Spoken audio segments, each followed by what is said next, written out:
తెలంగాణలో బీజేపీ చేపట్టిన రైతు గోసయాత్ర కొనసాగుతోంది. మార్కెట్ యార్డ్ లో ఆరబెట్టిన ధాన్యాన్ని పరిశీలించి రైతులతో మాట్లాడారు MP Etela Rajender. Complete details చూద్దాం. చివరి గింజ వరకు కొంటామని కాంగ్రెస్ మాటిచ్చి మోసం చేస్తుందన్నారు ఈటెల. రేవంత్ ప్రభుత్వ విధానాలు తుగ్లక్ పాలసీలా ఉన్నాయన్నారు.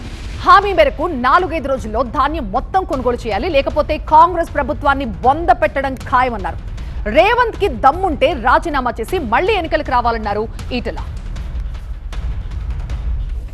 నీ పాలసీలు తుగ్లక్ పాలసీలాగున్నాయి. తుగ్లక్ మెదడు లేని పాలసీలాగున్నాయి తప్ప మెదడున్న ప్రభుత్వం ఎక్కడ కూడా ఈ పని చేయదు.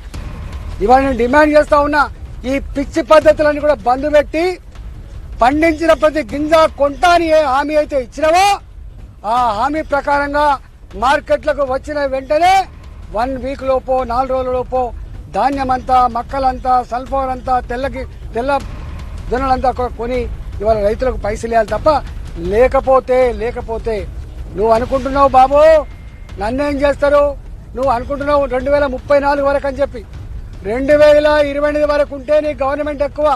నీకు దమ్ముంటే ఇవాళ తెలంగాణ ప్రజానికాన్ని ప్రభుత్వం మీద విశ్వాసం ప్రకటిస్తే నువ్వు రాజీనామా చేయి, మళ్ళీ ఎన్నికలు రా, నీ సంగతి ఏందో తెలుస్తుంది.